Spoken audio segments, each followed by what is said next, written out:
The first thing I heard that morning was metal screaming against metal. Not birds. Not traffic. A grinder. I rolled out of bed at 5:43 a.m. and the cold hardwood hit my feet just as my son Tyler yelled from downstairs. "Dad, they're taking it." I ran to the front window and felt my stomach drop. Two contractors in reflective vests were cutting through my flagpole cable, while my American flag dragged across the wet grass like it meant nothing.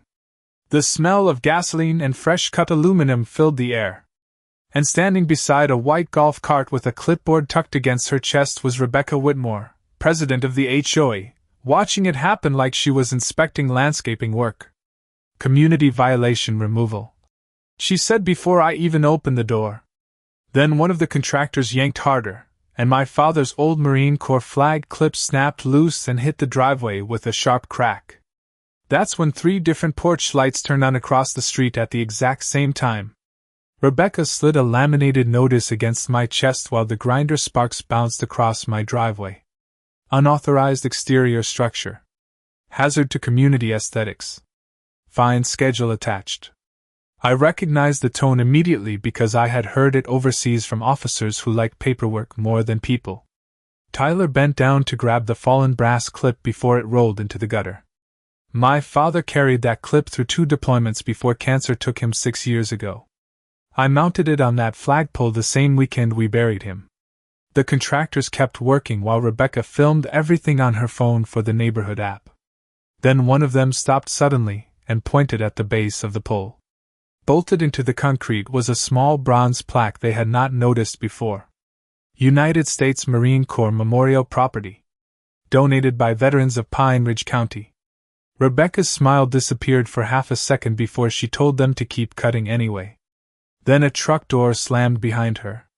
An old black Ford F-150 rolled to the curb hard enough to rattle the mailbox posts.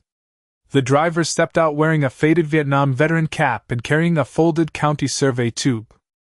Under one arm. Walter Hayes. 74 years old. Bronze Star recipient. Lived 3 houses down and barely spoke to anyone for years. He walked straight past Rebecca without even looking at her, and crouched beside the broken flagpole base. "You boys got county authorization for this removal?" he asked the contractors. One of them shrugged and pointed toward Rebecca. "Big mistake." Walter pulled a yellow document from the tube and unfolded it across the hood of his truck. I recognized the county seal immediately. Easement records. Memorial registration. Donation permits signed in 1998 by 6 veterans who still lived in the neighborhood. The contractor nearest the grinder suddenly took his gloves off and stepped back. Then Walter pointed toward the bottom signature on the permit. Rebecca Whitmore's father. The air went dead quiet except for the low hum of the grinder cooling off in the grass. Rebecca snatched the permit from Walter's hands so fast the paper tore near the county stamp. This neighborhood was different back then. She snapped, but Walter did not even blink. More front doors opened up and the sound of boots hitting driveways started echoing down the street. Retired Army Sergeant Mike Donnelly walked over carrying a folded lawn chair under one arm. Then came Frank DeLuca from the corner house, former Navy mechanic, still wearing grease stains on his work shirt at 6 in the morning. Nobody raised their voice. Nobody argued. They just stood behind Walter looking at the half-cut pole in silence. Rebecca pulled out her phone and called the HOA attorney on speaker. The moment he heard the words Veterans Memorial Registration, his tone changed completely. "Rebecca," he said carefully, "tell me you did not authorize removal before checking county records." Then her face turned pale as she looked back toward me. Rebecca ended the call so fast the screen nearly slipped from her hand. The contractors started packing extension cords back into their truck without waiting for instructions. One of them quietly handed me a printed work order before climbing into the cab. I unfolded it and immediately spotted something strange. The authorization line was blank. No county permit number. No municipal approval stamp. Just a rushed digital signature from the HOA office dated 2 days earlier. Walter leaned closer and let out a dry laugh through his nose. "That is not even the current county form," he said. Then Tyler pointed toward Rebecca's golf cart. Sitting on the passenger seat was a stack of violation letters already addressed to 6 other houses on our block. Mike picked one up and read the name out loud. Frank DeLuca. Retired Navy. Another one had Walter's address on it. That is when everyone realized this was never about one flagpole. Rebecca had already planned to target every veteran on the street. By 7:15 that morning, the neighborhood app looked like a wildfire. Somebody had uploaded photos of the torn permit beside the half-cut pole, and the comments were exploding faster than Rebecca could delete them. Then Frank opened one of the violation letters addressed to his house and held it up for everyone to see. Improper patriotic display. Excessive military symbolism visible from roadway. Mike started laughing so hard he nearly dropped his coffee thermos. Half the street had served in uniform at some point.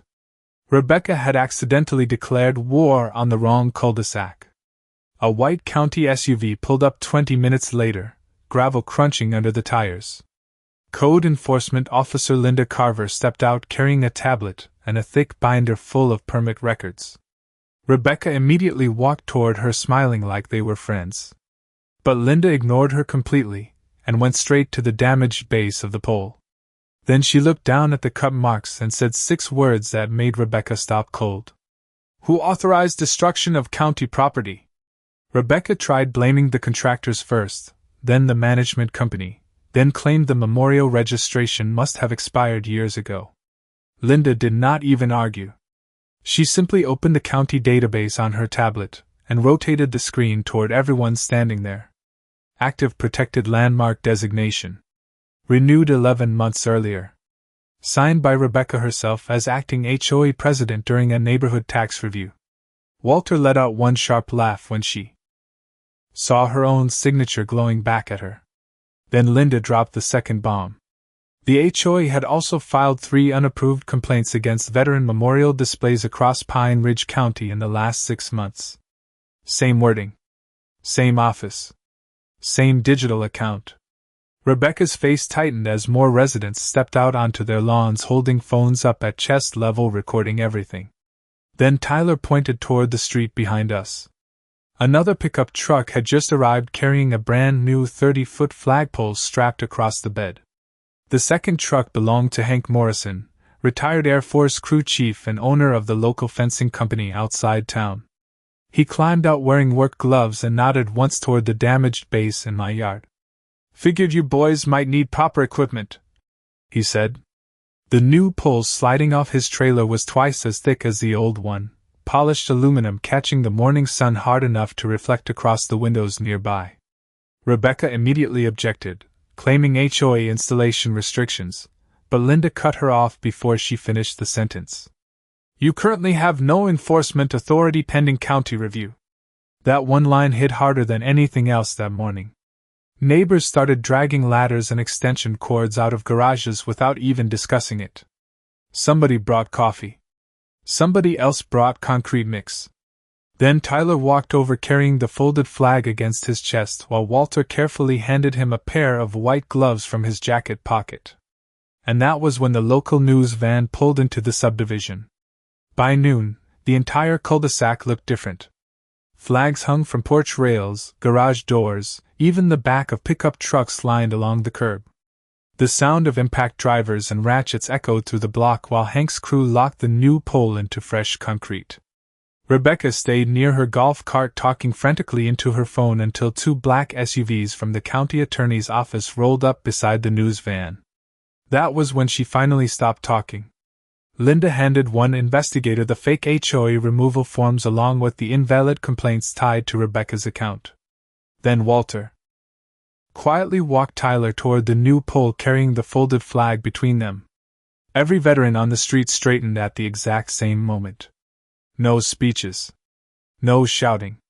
Just silence and the soft snap of fabric catching wind 30 feet above us. Rebecca climbed into her cart without saying a word and drove off while the news cameras kept rolling. Then Mike leaned toward me with the faintest grin and pointed across the neighborhood. More flags were still going up.